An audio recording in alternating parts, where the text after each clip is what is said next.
este tema de la reforma va a consumir una buena parte de la discusión del segundo semestre del año.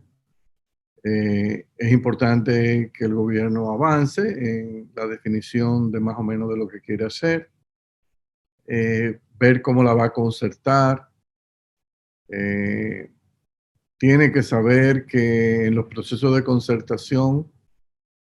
generalmente hay cosas que se ceden. Entonces usted tiene que diseñar la reforma de manera que usted incorpora un componente que usted está dispuesto a ceder. Consecuencia, si usted tiene un objetivo de recaudar 1, usted presenta, y eso es lo que manda el libro, usted presenta 2. De manera que cuando usted cede 1, usted al final se queda con lo que usted quería recaudar que 1. O sea, ese es el tipo, por ejemplo, de estrategia que usted tiene que tener claro. Si usted, claro, es un gobierno dictatorial, usted no tiene que concertar nada, pero estamos en democracia y las democracias tienen esas deficiencias de que usted tiene que buscar consenso, porque si no, usted va a tener pérdida de costo político. Y yo sé que en el caso de la República Dominicana, esa variable, el costo político, es una variable que se le da mucha ponderación, y generalmente las reformas tributarias reducen transitoriamente, si se hacen bien hechas, la popularidad del gobierno, pero al cabo de un año eso se recupera, o sea, año y medio se está recuperando. Por eso es que siempre se ha dicho que a los gobiernos les conviene hacerla arrancando la administración. En el caso de la República Dominicana, en esta coyuntura no se podía porque estábamos en medio de una pandemia. Entonces era contraproducente meterla ahí. No había lógica, todo lo contrario. El libro mandaba en esta coyuntura disparar el déficit, como se hizo. Entonces tuvimos que posponer un año. Entonces en vez de hacerla en el 21, para que entrara en el 21, obviamente va a haber que hacerla para que entre en vigencia en el 22. Pero ya en el 23, junio, julio de ese año, ya la imagen del gobierno estaría totalmente recuperada y listo para ir a una contienda electoral, claro, dependiendo del uso que le dé a los nuevos recursos que le genere la reforma, cuánto impacto positivo eso tenga en la población, en la economía, en los espíritus animales de los empresarios, tanto de aquí como de fuera, que se motiven a traer. Y nosotros, a diferencia de otros países, tenemos la ventaja, una ventaja excepcional, la gente no se lo imagina, para los inversionistas, tanto locales como extranjeros, de que en Dominicana, por el momento, nosotros no tenemos que lo que planteaba Fukuyama del fin de la historia, del fin de las ideologías, todavía se mantiene. O sea, aquí usted agarra los partidos políticos dominicanos y los líderes políticos dominicanos fundamentales, y son pro libre mercado, pro apertura de la economía, pro un tamaño razonable del Estado. O sea, aquí no hay una discusión como la que tuvo Venezuela cuando ganó Chávez, antes de Chávez, de un discurso populista, socialista, radical, o como la que está teniendo ahora mismo el caso del Perú. Que Perú ahora se debate de si va a dar un salto al vacío a los Chávez eligiendo a Pedro Castillo, un maestro que tiene concepciones totalmente de izquierda marxista-leninista, o si va a jugar una carta más segura, que es la de la hija de Alberto Fujimori, Keiko Fujimori, que independientemente de que tiene diferencias con su padre, en materia económica reconoce que las grandes reformas estructurales que convirtieron a Perú en la niña linda de los inversionistas y de Wall Street tuvieron lugar en la primera administración y la segunda administración de Fujimori, cuando el ministro de Hacienda era Carlos Boloña, y lograron pasar una serie de reformas de libre mercado, de apertura, reformas tributarias, ataque a los monopolios, promoción de competencia, apertura a la inversión extranjera, que convirtieron a Perú en una de las economías más dinámicas, junto con la de Chile, de toda la América Latina. Entonces, el terror que hay hoy día, el temor que hay en los mercados internacionales, es bueno. ¿Qué va a pasar con el Perú, que tiene una gran cantidad de bonos globales en los mercados, si al final de cuentas Pedro Castillo gana las elecciones. Hay una noticia esta semana de que aparentemente tuvo un problema de salud, lo estaban chequeando, no sabemos cómo esto puede afectar, pero la realidad es que las encuestas apuntaban que él era prácticamente el virtual ganador de la segunda vuelta, con un margen de 20 puntos sobre Keiko. Sería lamentable para el Perú que caiga también bajo la cortina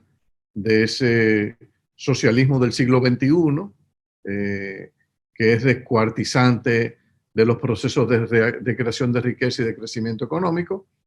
cuando Perú se encuentra en una coyuntura ahora, saliendo también del COVID,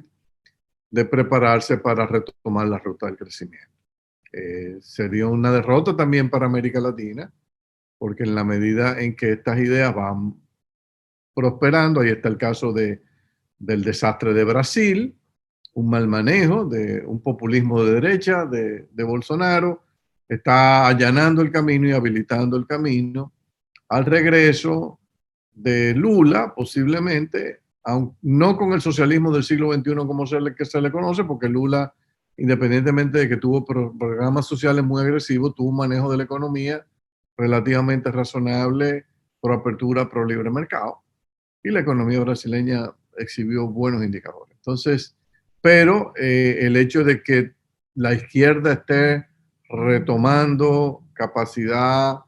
de espacios de poder en la región es altamente preocupante,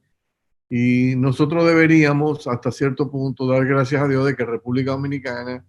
se debate entre partidos políticos sensatos, razonables, con visiones de cómo debe funcionar la economía bastante sensatas y sencillas, sin algarabías de izquierda, claro, con programas sociales, porque ambos partidos han reconocido la importancia de tener programas sociales para apoyar a aquellos que no pueden defenderse por sus propios medios y que puedan también ir avanzando en la escala en la pirámide de ingresos del país poco a poco en la medida en que se internan en el proceso del mercado de trabajo. Entonces,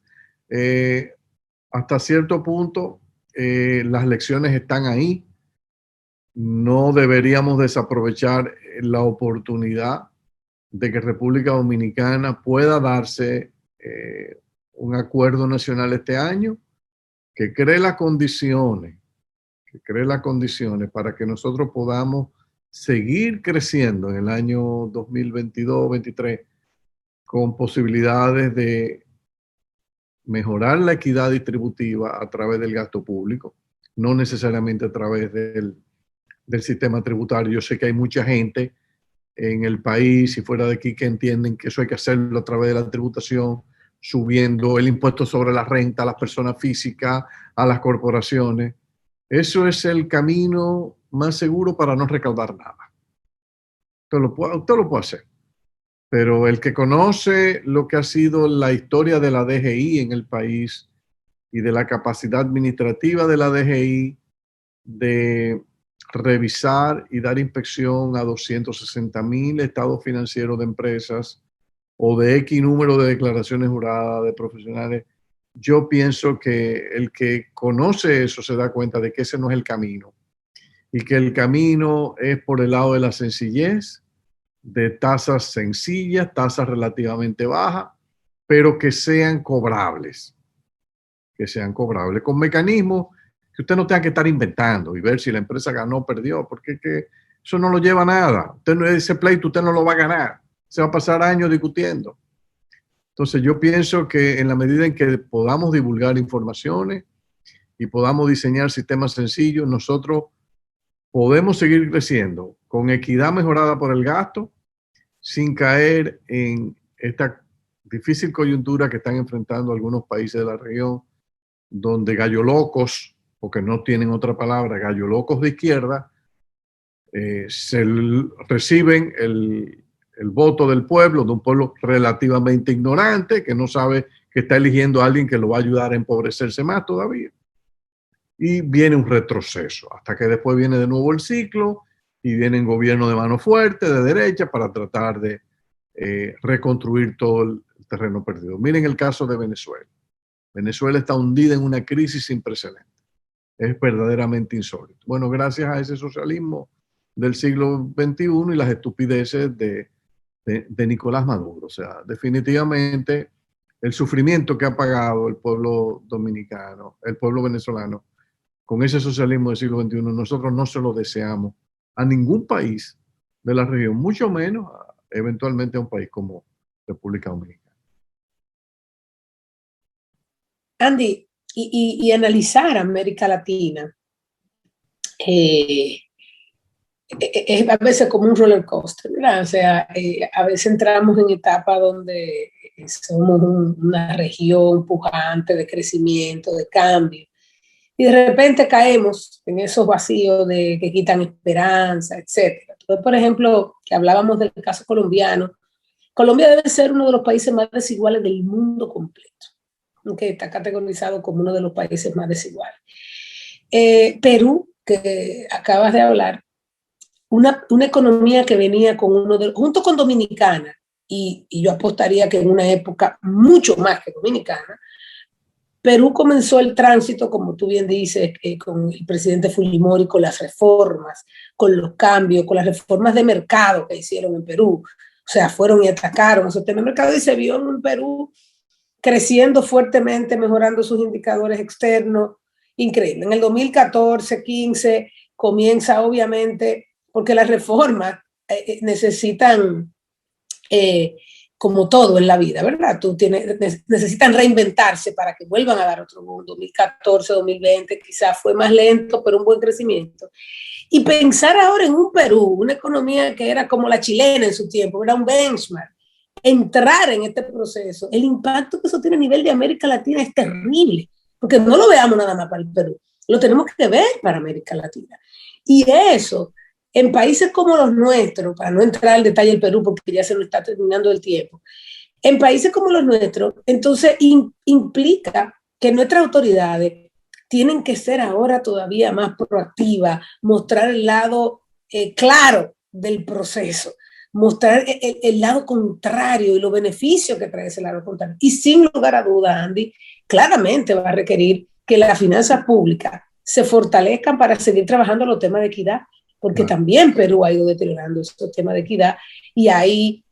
pues resuena de nuevo lo que estos organismos internacionales vienen hablando sobre los temas de equidad y la vulnerabilidad de una amplia población ignorante, con falta de gasto social y buscando